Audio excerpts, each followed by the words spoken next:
We are born free, and we will die free. The time in between, though, that's complicated.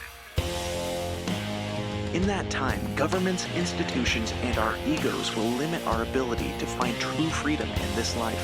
These are real stories of real people overcoming the odds, persevering in justice, and unlocking their potential. Welcome to Finding Freedom. Here's your host, John Odermatt. All right, we are live here with Kingsley and Erin Edwards. Kingsley, you might know him. He's the CEO of Flote, Flote is a crypto social network and marketplace. Erin is his wife, and we'll talk about Flote. We'll get into that stuff, I'm sure, because it's fascinating and a hot topic, the crypto world, obviously, and it's only going to get bigger and bigger. But what you might not know about Kingsley is his dad, Michael Edwards, has been in prison for 28 years for a nonviolent drug offense. And we want to get into that, talk about how that's impacted him in his life and the obstacles that's caused and things like that. So we'll really give the goal here. I bring on often so many people who have been through the system themselves. And probably not often enough do I talk to people, family members, children, loved ones of someone who is still incarcerated. So Kingsley and Erin, thanks for coming on the show. Yeah, thank you for having us. Appreciate it. Yeah. Well, it's great to get to speak with both of you. First, I'll just kind of open up the floor if you want to give an introduction of yourself. I guess start out talking about Flote and just a general overview of who you guys are. Yeah. So I'm Kingsley, and this is Erin, my wife, and we're both founders of Flote, which is a free speech social network that, like you mentioned, integrates crypto. So we have a lot of exciting things developing over there, especially this month. It's a really busy month, year end, and obviously crypto has been pretty interesting this year to follow a bunch of different trends. But yeah, we launched that a couple years ago, and like you mentioned, since I was a child, my father has been incarcerated for now over 28 years, going on 29 years, I believe, in March of next year.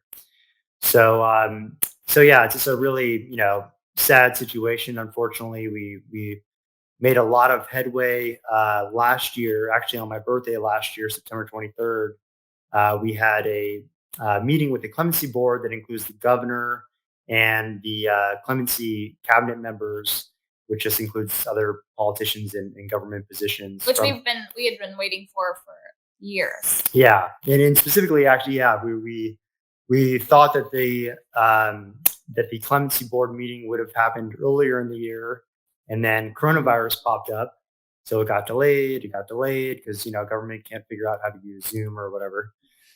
So finally, I was like, oh my gosh, we had so much support from the local community, the local press, the prosecuting attorney agrees that my father has spent way too much time behind bars. The crime doesn't the crime doesn't fit the time, which is rare for a prosecutor to really come out and say that. Yeah. We have not only so the clemency board, their offender commission review board actually signed off and gave their recommendation for Michael's release, which they gave to the governor and the clemency board that day of the hearing. And unfortunately, the governor and the clemency board still did not let him out. Yeah. Even though they're the people that they hire to do evaluations on the inmate and, recommended that they release him, they didn't listen. And I think that's the first time that's ever happened. Yeah. So the Florida Clemency, what was it again? Florida Offender Review Board. They vouched for my father. We had such a big build up to this moment, and we really thought that we had a chance. We were my family, his mother, my grandmother, and his sister and my aunts drove up to Tallahassee. They were the first ones to present. We had local press there that's been following his story. I don't think there's really anybody that has really more support for getting out, because I mean, no one with the right mind agrees Mhm. with the situation. And for those that don't know, in 1993, he got convicted for two sales of cocaine charges that equated to less than $850 worth of cocaine. And he got two 30-year consecutive sentences. So 60 years total. And now he's Wow. already served, almost half of that. I believe he can get out with, good behavior, over 40 years, but still, That's another, still another. yeah. And So it just, oh, go ahead. so two 30-year sentences, and I read a little bit about his case. He decided not to. He was offered a plea deal, decided not to. Right? Yes, yeah, he was, he was a bit, I guess, cocky coming into it, or not, not cocky, but he just thought that he had a case. They offered Mhm. him, I believe it was 15 years, if I remember correctly, and he thought that he He could, didn't think there was any way that he could get a life sentence essentially for yeah, two charges of possession and cocaine. That was Yeah. crazy. So why take the chance on Mhm. something and agree to spend 15 years in prison when you're just like, all I did was sell some cocaine twice. yeah, and he was a addict, and he had never gotten help for that. It's actually an interesting story of how it even all evolved, how he got convicted, and how he was arrested. It was an ex girlfriend that ended up getting caught with some drugs, and they ended up turning her over, and she ended up they asked her to get cocaine from my father. Right. So it was a complete setup. Yeah. So apparently, he was kind of out of that scene at the time, and he ended up doing it for her, and then she actually went into the his bathroom and then let the police know that the Jeez. cocaine was there, and they busted in and got him. And about, I believe it was like a year or two later, she actually ended up committing suicide because she felt so bad about Wow. what she had happened, just the guilt. So a lot of lives ruined. Yeah, Yeah.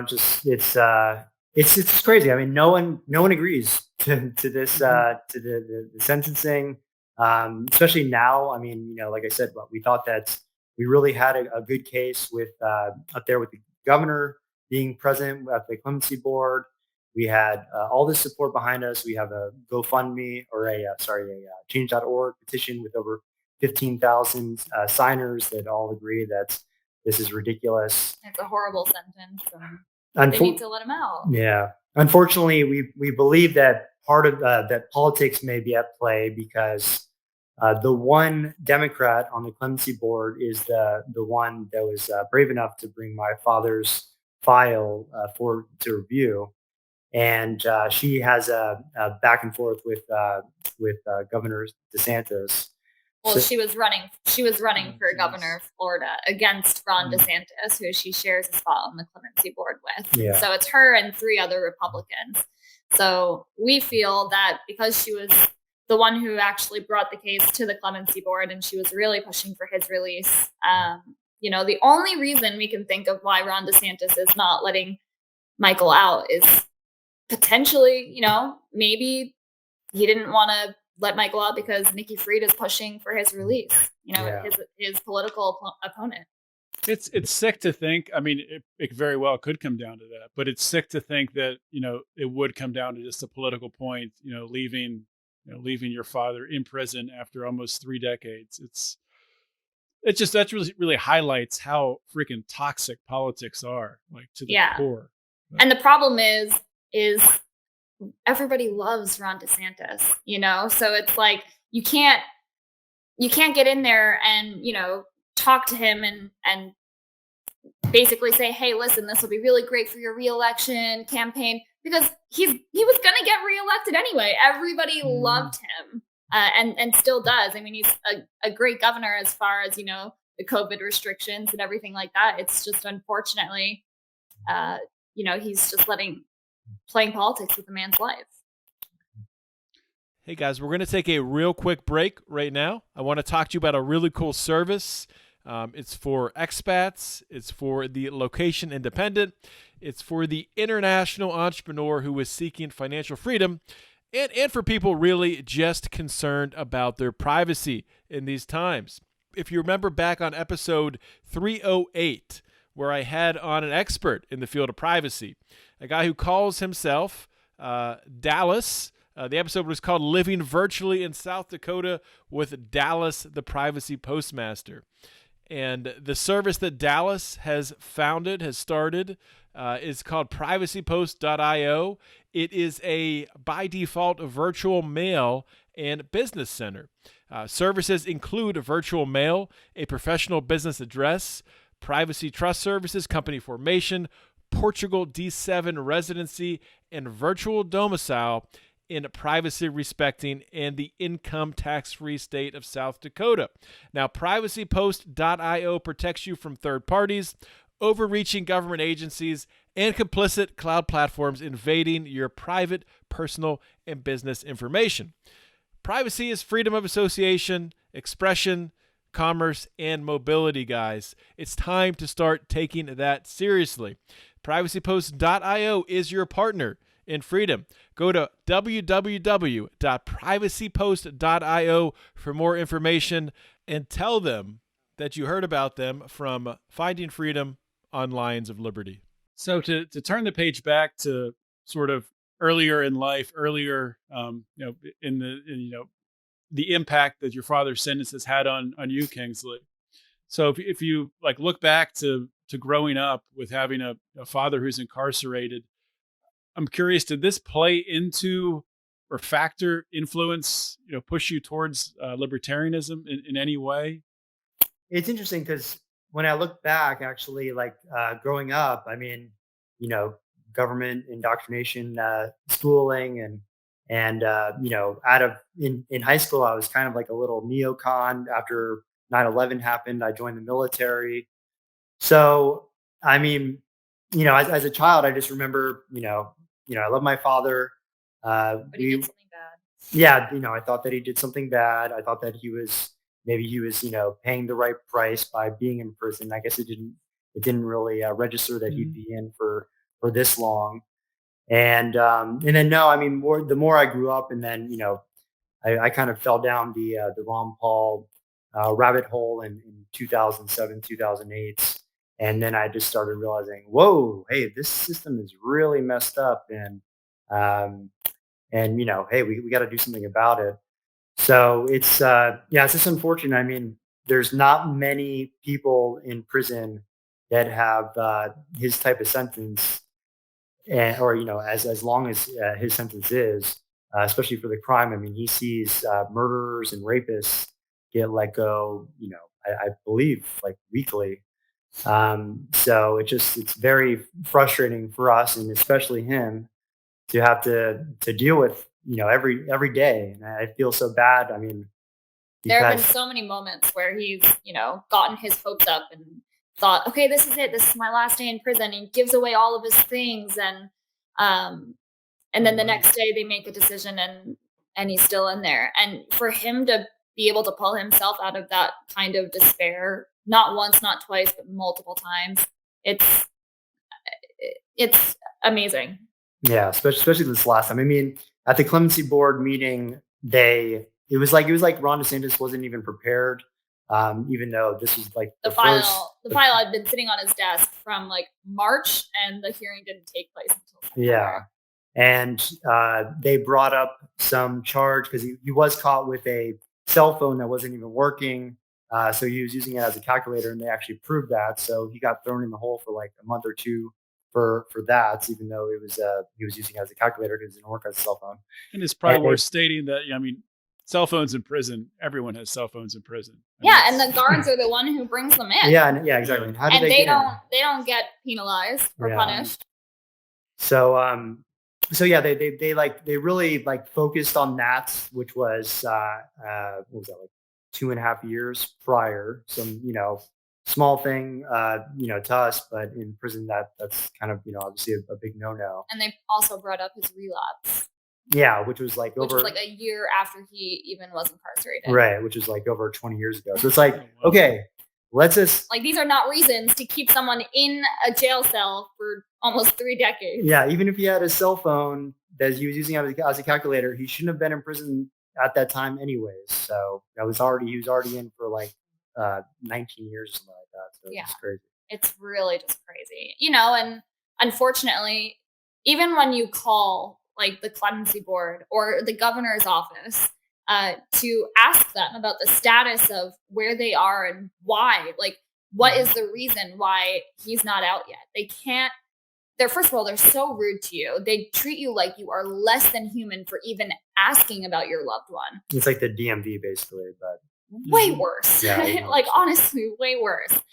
And it's such a terrible situation. Like these people just go out of your way to not answer your questions, to make you feel like you're small.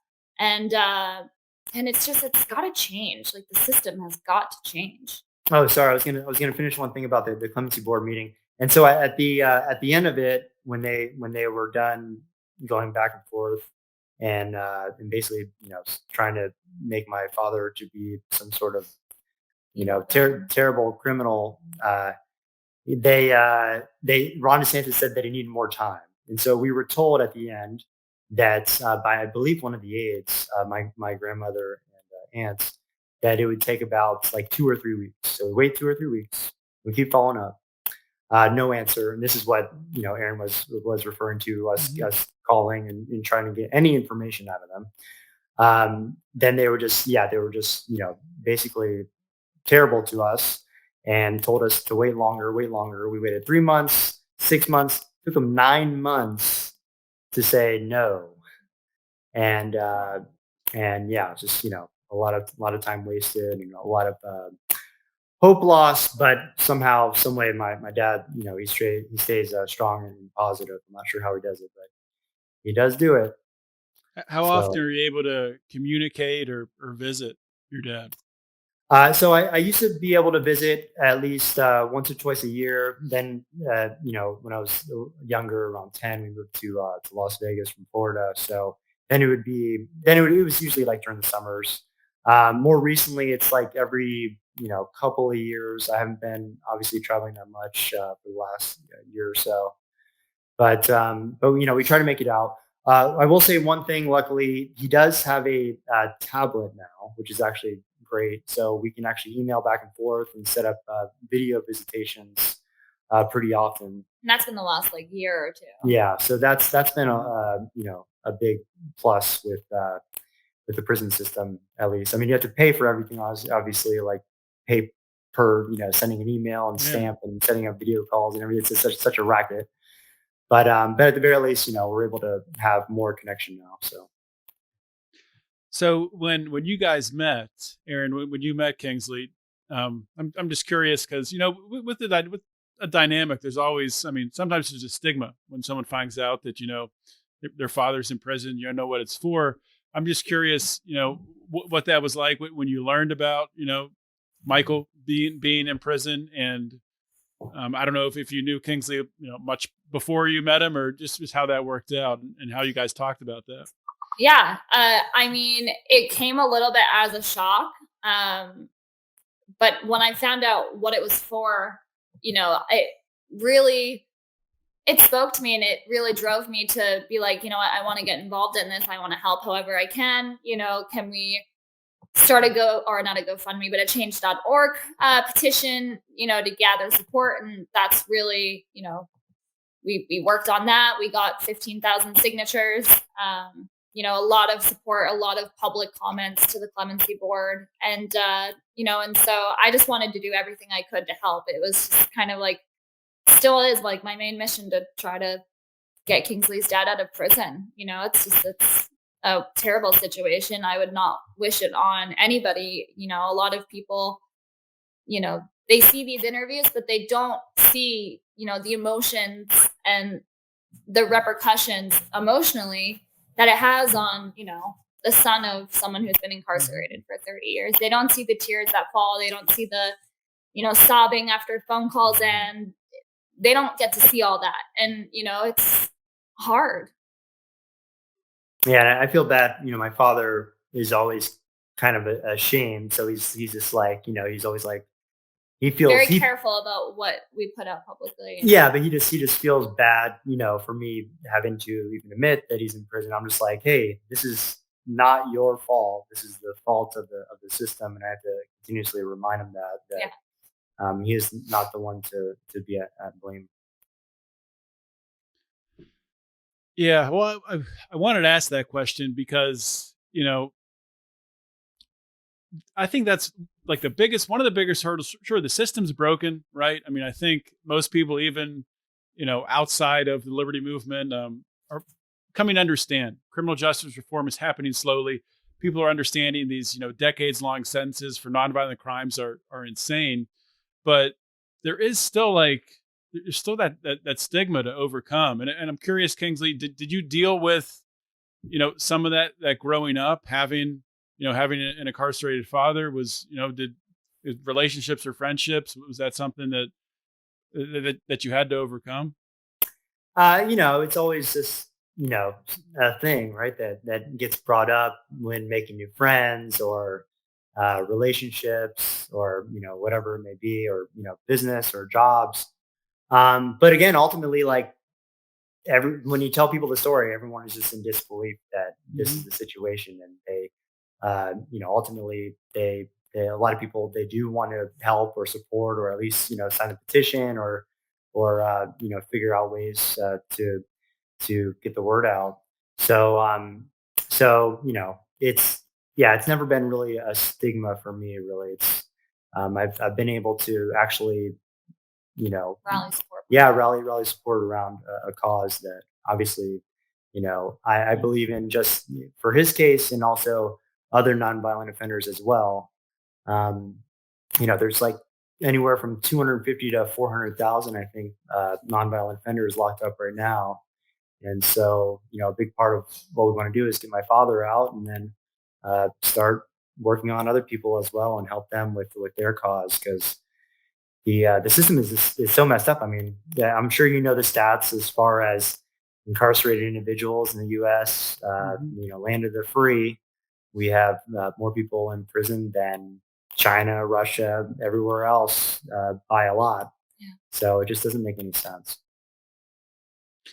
Yeah, it's I mean, a lot of the people that I talk to are people who have been through the system, and it's interesting that so many people who come out, I mean, you think they would just wash their hands of it and want to get away, but so many turn around and work on helping people that are left behind, people that are still in there, by starting organizations and things like that. And I think a lot of this movement, you look at people like Alice Johnson, a lot of the momentum that has been built up over time has been created by people who have been through this system.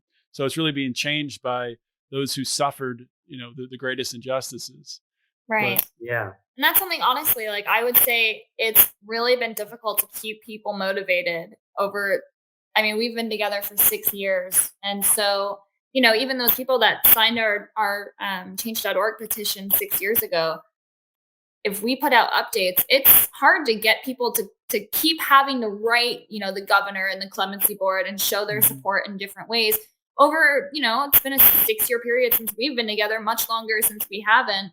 And so garnering that support and keeping that support constant and consistent has been difficult. Yeah.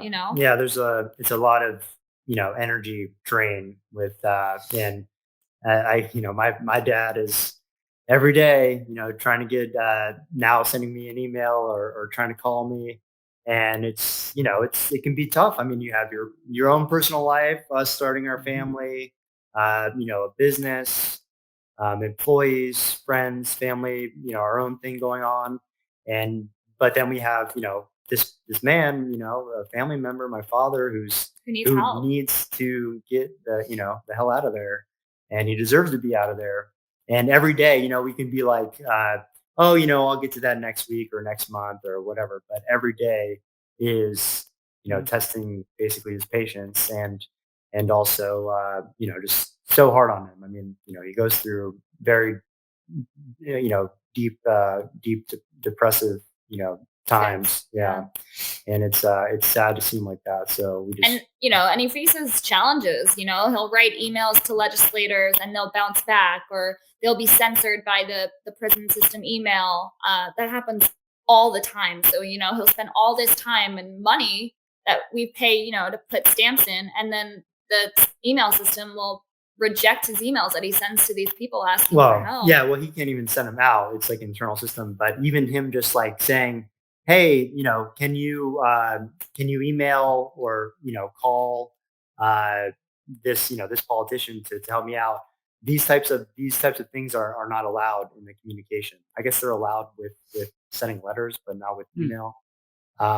So going back to Flote, as far as like censorship and everything, it's just kind of interesting to see how the criminal justice system does censorship on their own, and it's obviously very, very hardcore within their whole system. Yeah. So before we move on, because I do want to have you guys talk about Flote here at the end, but before we do that, what can people do? You talked about the change.org petition. Definitely plug that. And what can people do right now to help? Yeah, so right now, if you go to freemichaelnow.org, it will auto forward to our change.org petition. Please sign that if you can. I know it might seem like nothing, but every little bit helps. Hopefully we already have 15,000. Hopefully we can have 20,000. The more support we can show from his community and from just people all around the world, it doesn't matter if you're in Florida or not. The better it is for our case, and it just takes really just 2 seconds to do it. So I really appreciate that. And we're putting together something right now. My dad is like, he's a very smart guy too. And he's like a marketer. Yeah. And he's constantly, strategizing, on how to get out of there, which, I think we all would be in that position. So right now, he's asking people to contact Cynthia Ross, who also supports his release. And basically we're really hoping to make any connections with anybody that is close with the governor. We've already made quite a few connections, but I guess it's just not getting through, unfortunately. So, and also Amira Fox. Oh yeah, and Amira Fox as well. They potentially can help him get out. But we'll have some stuff. If you are on the change.org petition, we'll be able to share things with you from there. We also have Free Michael Now on Facebook and Twitter. Facebook's probably better. Also on Flote as well, which we need to update. But yeah, we're the next clemency meeting that he's eligible for, I believe, is like in 5 years. Wow. And yeah, so he doesn't want to wait that long. The easiest route would be to have some sort of clemency or pardon by the governor. That's also, the least probable. But that could happen at any time, basically. I mean, a governor can issue a pardon almost any time. Yes, yeah. As long as if he says yes, then it's within days. Mm-hmm. Yeah, it can be. So yeah, that's the biggest thing for me is, we are talking with some people. We're constantly talking with people to try to figure this out. It's like a never-ending puzzle, and we've had our hopes shot down many times before, especially last year. But we're staying strong, and he's staying strong. And we try to keep him positive, even though we know how hard it can be. Yeah, for sure. Well, I definitely encourage my listeners to help in any way you can. Sign the petition, write letters, help any way possible. Because, and if you know Ron DeSantis, or if you're involved with the Republican Party in some way in Florida, I mean, any way that you can help to get the message to free Michael up the chain, please do so. Thank you. We appreciate that. I appreciate that. So let's talk about Flote. What is Flote? Where did this idea come from? What's the origin story? Yeah. So So like my father, I'm a bit of an entrepreneur. I know he got into maybe, some different types of businesses, but I've been, involved in crypto startups since 2013. And after my previous company was acquired, we all these YouTubers that I was watching and people on these big tech social platforms, I started noticing these little things, especially after Alex Jones got banned in 2018. That even before the Corona hit, they were having to change a lot of the words that they were using while they were doing videos. I saw this Orwellian trend start to pop up pretty early. And so, and we were actually developing a crypto wallet that was going to be focused on privacy coins and tokens. But we decided to change our pivot when we got accepted into Boost VC, which is a startup accelerator that focuses on cryptocurrency and other technology, run by Adam Draper, Tim Draper's son. So we decided to go with floats, knowing full well that social networks are probably the hardest things to accomplish as far as technical features and getting a user base and a community growing. But here we are, 2.5 years later after launch, and we're going strong. We have a lot of the features that you expect from a social network, the ability to upload text, images, GIFs, videos. One unique thing is audio, which is pretty cool. We also have live streaming capabilities. We have a built-in Bitcoin wallet, which we're going to actually be switching out for an Ethereum and Polygon wallet here in the near future, which we're excited about. We have encrypted messaging and a whole bunch of other stuff. So we're right now in the midst of a big update that we're working on, which is codenamed Catamaran. And we're kind of going to be retiring the Flote beta boat and jumping on board the Catamaran. It's looking like probably the end of January, unfortunately. But we're working hard. We have a great team that's developing everything behind it. Yeah, and everyone on our team is very freedom-minded and actually openly, I think, calls them voluntarists. And it's really cool being able to manage a team of freedom-minded folks who are committed to building freedom technology and just preserving free speech online. It's actually awesome to be able to do that. Yeah, and I like to say that the Flote equation is free speech plus free markets equals free people, and I truly believe that.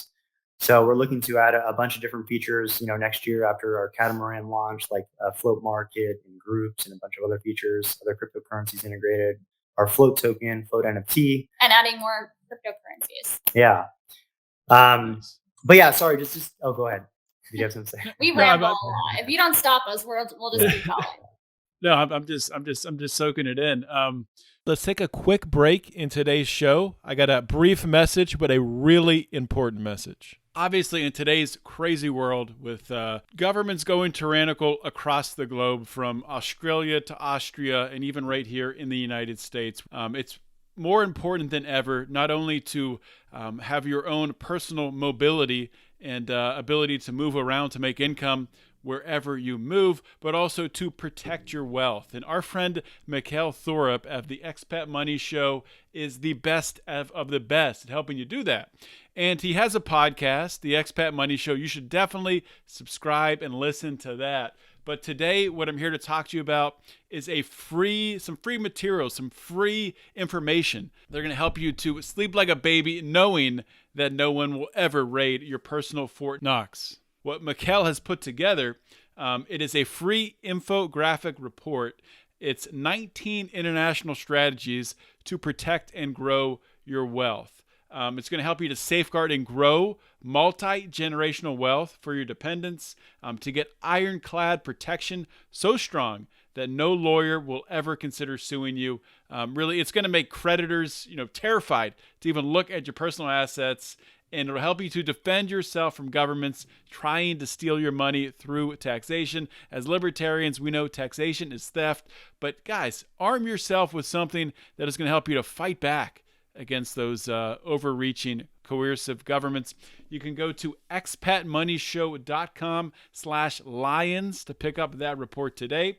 That's expatmoneyshow.com/lions, and go there today and get your free report. So I'm just curious. So if you're talking to someone who's on Facebook and or Twitter or whatever, the legacy social media networks, what is the biggest differentiation? Is it the encrypted messaging which gives you that free speech, or is there something else there? It's the main difference is we won't censor you or ban you for stating your opinion. Yeah, it's wild now, especially since we got started and we launched in late July of 2019, and just looking back and seeing how crazy censorship has got since then, and how really we've just kind of gotten accustomed to it. We're the frog boiling in the pot. Yep. And we just we see these fact checks on the big tech platforms. When you review a lot of them, they seem to be wrong. What did I just get from Facebook? For elderberry syrup. In 2018, I wrote in a vegan group on Facebook, "Hey guys, does anyone have any elderberry syrup I can buy from you? I'm feeling really under the weather, and I'd greatly appreciate it." And I just got a strike on my account for that. What? 2 years later. Elderberry syrup? 3 years later. What year are we in? Yeah. And I mean, it's just like, what? You're striking me for asking for elderberry syrup from 2018?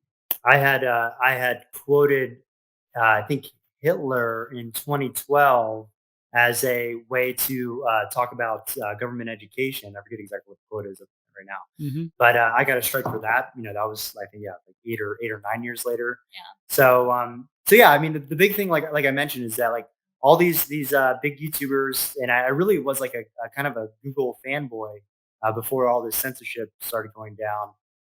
But all my favorite YouTubers that I get in, that help me know what's going around the world, independent journalists, they just they couldn't even talk about police brutality, wars, cryptocurrency. Yeah, and now it's getting even more mainstream, where if you talk about the sun and the vitamin C, that you get from the sun, you're off, you're out of here. If you talk about anything against the narrative of,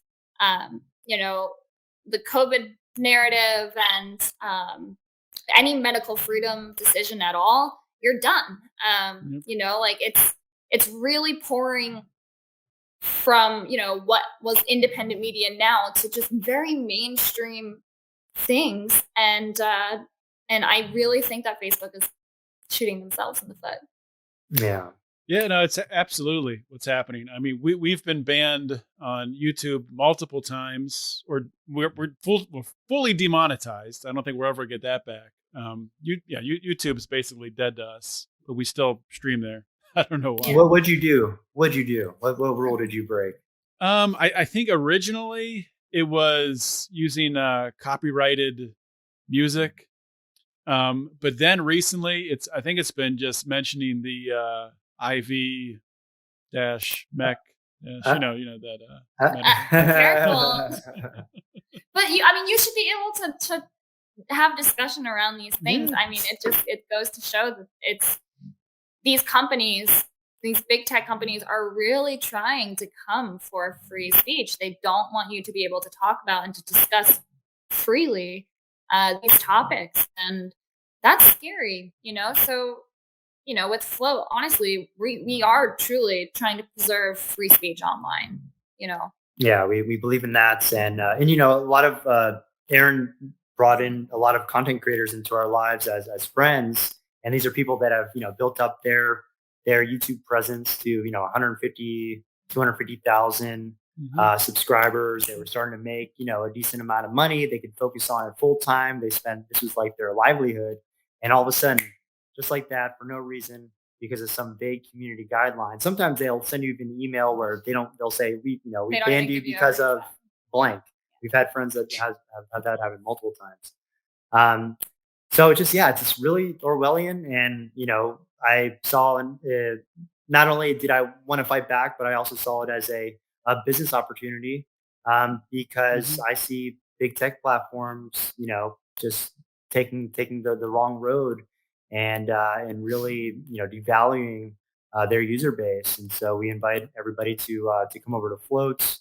A big part of what we're doing too is, sorry to ramble, but is focus on interoperability. So we want to make it easy for people on the big tech platforms like Facebook, Twitter, YouTube, etc., to jump on over to Float. So we have a way for people to download their Facebook data and upload it to their Float account. Cool. We're looking for ways to do that with Twitter and YouTube. And we have a way for you to connect to your Twitter account so that when you post on Float, it can auto post to Twitter. We're looking to do that with many other apps to make really Float, at the end of the day, a very useful, communication, broadcast, and commerce tool for the people. So I think that's a key, because as you were talking about kind of at the beginning here, like it's so hard to build up that beginning, social network that kind of, gets its own momentum to itself. But if people can kind of, ease into it and in parallel post on Twitter and post on Float at the same time, that's attractive to me, at least. I'm definitely going to get my Float account after this interview. I am curious about one more question though. So back in, when Trump was banned from Twitter and Parler was shut down, how do you, or maybe you already have mitigations in place to prevent something like that happening with Float? Where they basically take your servers and shut them down. So we actually are in the middle of migrating our data to a more secure server base, or that's farther away. We're all constantly trying to iterate and become more resilient. So we are working on that. There's technology now, thanks to things like blockchain and cryptocurrency, like unstoppable domains and other technology where we can bypass DNS and rely on even blockchains or IPFS to host data. So we're not like fully there as far as our decentralization strategy, but we are we're closer than we were yesterday. We're constantly striving to become more and more resilient. And we know that this fight on censorship or free speech is probably only going to get worse in this strange clown world that we live in now, and that we're growing more accustomed to. Which I kind of have to like snap my head or my fingers sometimes just to kind of snap me out of it, because I do feel that we're just like how you can't say certain words. We're getting too used to it. And that was a point I wanted to bring up before you even asked that question is, Google Play and Apple Store, they're forcing apps to moderate content and then threatening to remove it if you don't. I mean, that is tyrannical. Like, that is scary, know? And so, we're so in that way, we removed our apps, or our iOS app, actually. How do you get the Float app then? We removed our iOS app because we just didn't want to spend time and resources on developing an app that we knew that eventually would probably be taken down.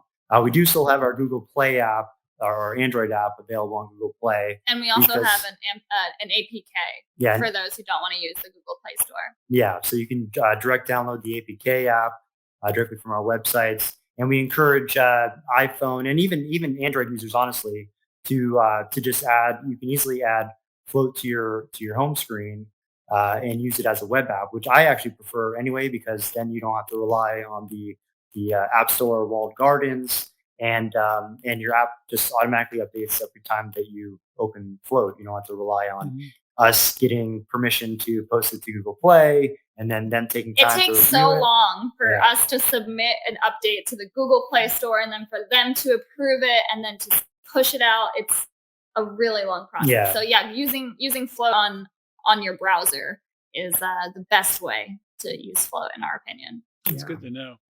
Yeah, it's crazy how they've used these apps to be gatekeepers of content.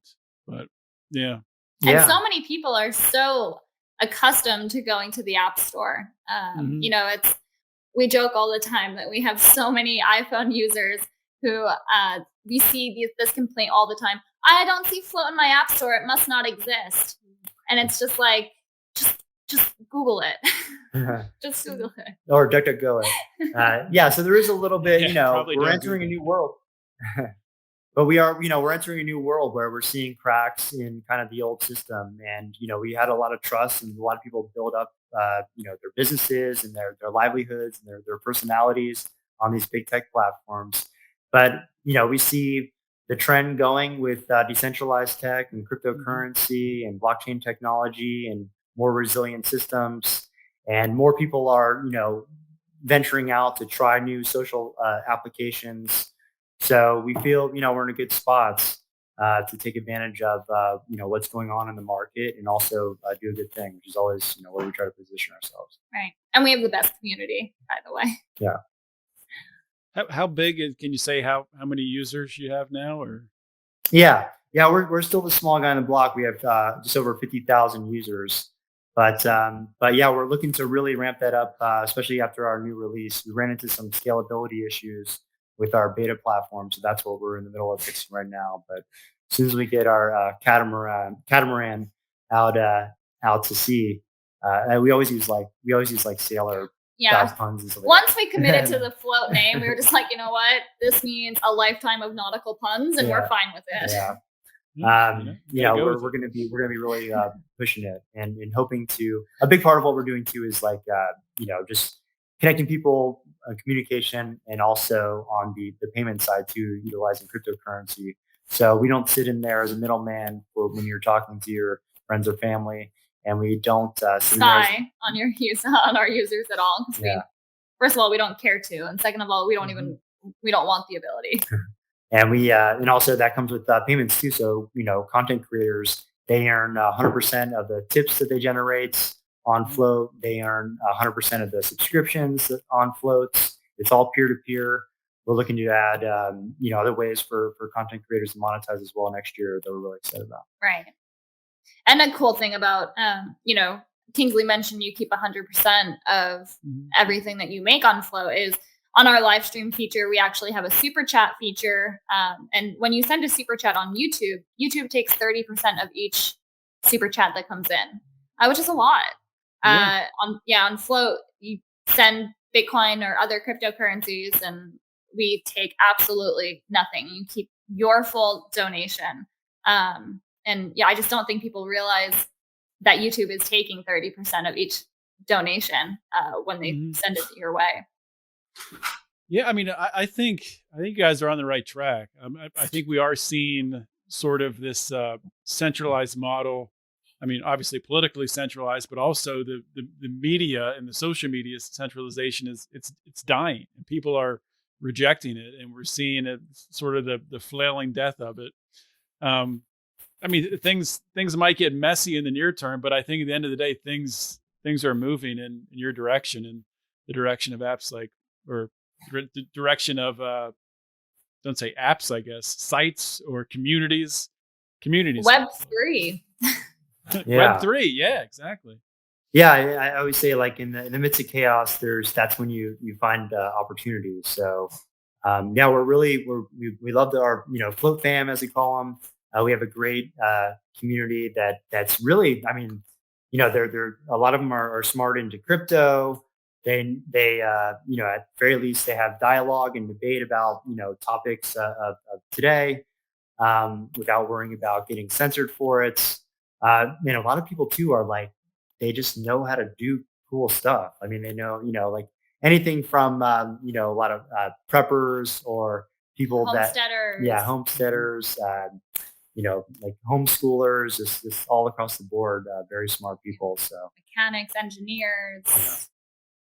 Homeschool, like it's very promising, that there are a lot of people out there who are putting action into the world that we need more of, like homeschooling children, like growing your own food and sharing that content.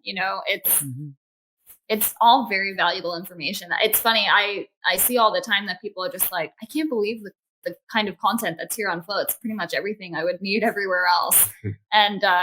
And so, yeah, in 2 years' time, it's nice to be able to build up such a good community with very good engagement. I'm very proud of what we've been able to build.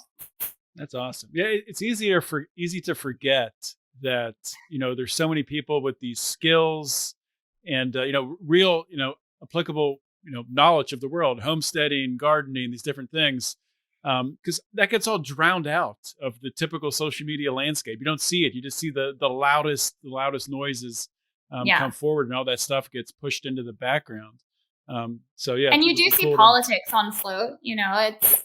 It happens. There's a lot going on in the world, and everyone has their opinions. But being able to kind of see the different content that lives on there has been great. And there are times when King and I we get down, about our progress with Flote, because we have such big plans for it, because we want to see it really be a long-term vision. And sometimes we feel like we are the new kids on the block, and we're moving slower than these companies are that have years and also millions of dollars ahead.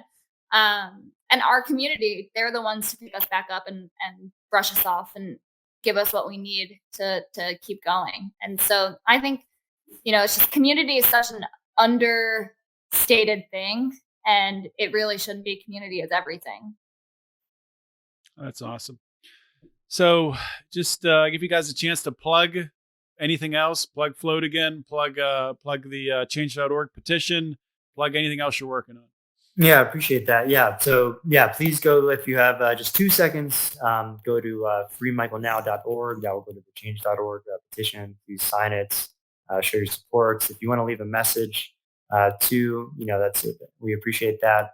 I did review some of the messages earlier today, and if you're going to leave a message, I understand it can be upsetting with my father's situation, and I appreciate your comments, but sometimes we like to print these out actually and show the politicians. So if you can provide, they don't love reading comments that says like taxation is theft or typical libertarians. Those are kind of harder to get the point across. To tone down the libertarianism and and then if you have another 2 seconds, just go to joinflote.com and make an account. Takes us just some minutes.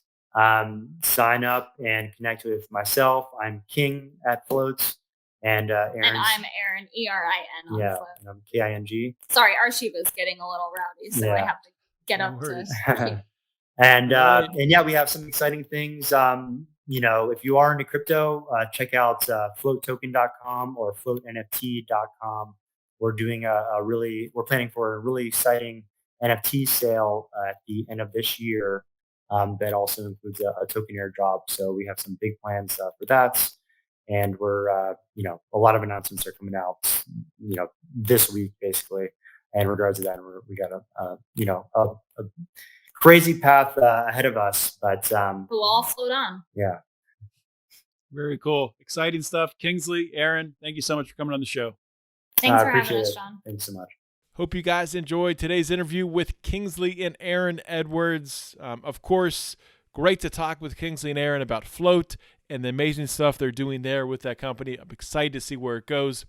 But actually more important was the first part of the show, talking about Michael Edwards, Kingsley's dad, and almost his 3-decade-long stay in prison for a totally nonviolent crime.